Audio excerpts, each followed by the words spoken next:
एल्डरगलिंग गांव में हर साल बिहार की मुकम्मल चांद की रात को एक अजीब धुंध आती थी।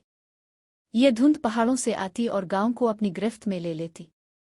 गांव वाले इससे बहुत डरते थे। उनके दरमियान कई कहानियां थीं कि इस धुंध में कई बच्चे गायब हो गए, अब वो वापस आ गए लेकिन पहले जैसे नहीं रहे। लियाल्यू और सैम 3 गहरे दोस्त थे। उन्होंने ये कहानियां सुनी थी लेकिन उनकी जुस्तजू हमेशा उन पर गालिब आती। इस साल उन्होंने फैसला किया कि वो हकीकत जानेंगे। धुंध आखिर क्यों आती है और गायब होने वाले बच्चे कहाँ गए।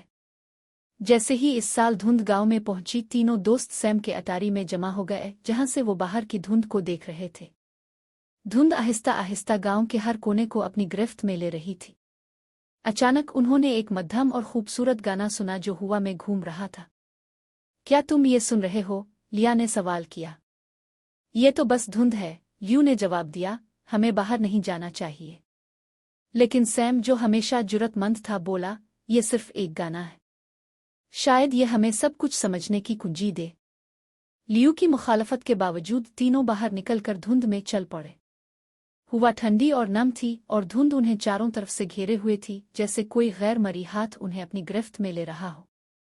चलते चलते उन्हें एक मध्यम रोशनी नजर आई, एक लालटेन जिसे एक छोटी सी लड़की पकड़े हुए थी। इस लड़की का चेहरा मध्यम और उसके कपड़े कदीम थे। वो नरमी से बोली, तुमने गाने को पीछा किया, तुम हमें देख सकते हो, क्या तुम नहीं? इसके बाद धुंध से और भी बच्चे बाहर आए। उनकी आंखों में हल्की सी चमक थी। वो सब बच्चे बताते हैं कि वो धुंध के जरिए बहुत अरसा पहले ले जाया गए थे, ना मुर्दा और ना जिंदा। लड़की ने कहा, हमें तुम्हारी मदद चाहिए। हमें धुंध के दिल तक पहुंचना है। अगर तुम इसे सच्चाई से रोशन कर सको तो हम सब आजाद हो जाएंगे। ये बच्चे तीनों को जंगल के अंदर ले गए जहां एक कदीम दरख्त था। दरख्त की जुड़ें पेचीदा और मुड़ी हुई थीं और उसके बीच में एक चमकता हुआ क्रिस्टल था जो धीरे धीरे गूंज रहा था। लियाल्यू और सैम इस क्रिस्टल के करीब पहुंचे और उनके दिल में खौफ था, लेकिन उन्हें मालूम था कि उन्हें अपनी सच्चाई कहना होगी।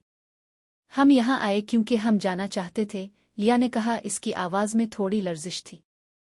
हम ये समझना चाहते थे कि धुंध क्यों आती है, ल्यू ने कहा। और हम डरते थे। हमें सच से खौफ था, सैम ने कहा। जैसे ही उनके अल्फाज खत्म हुए, क्रिस्टल की गेंद सुनहरी रोशनी से भर गई। धुंध फौरन उनके अर्द गिर्द घूमने लगी और ऊपर अलिफाड़ने लगी, जैसे वो एक जिंदा शय हो। धुंध के बच्चे मुस्कुराए और एक एक करके रोशनी में गायब हो गए। लड़की ने आखिरी बार उनकी तरफ देखा और कहा, शुक्रिया, धुंध कभी भी बुरी नहीं थी। वो सिर्फ खो गई थी जैसे हम। जब सुबह हुई, गांव पहली बार धुंध से आजाद था। गांव में कोई भी धुंध नहीं थी। लालनू और सैम वापस आ गए, लेकिन वो अब बदल चुके थे। वो जान चुके थे कि उन्होंने धुंध के बच्चों को आज़ादी दिलाई थी। जब वो गांव वापस आए, वहां एक कब्रिस्तान था जहां पुरानी कब्रों पर ताज़ा फूल खिले थे।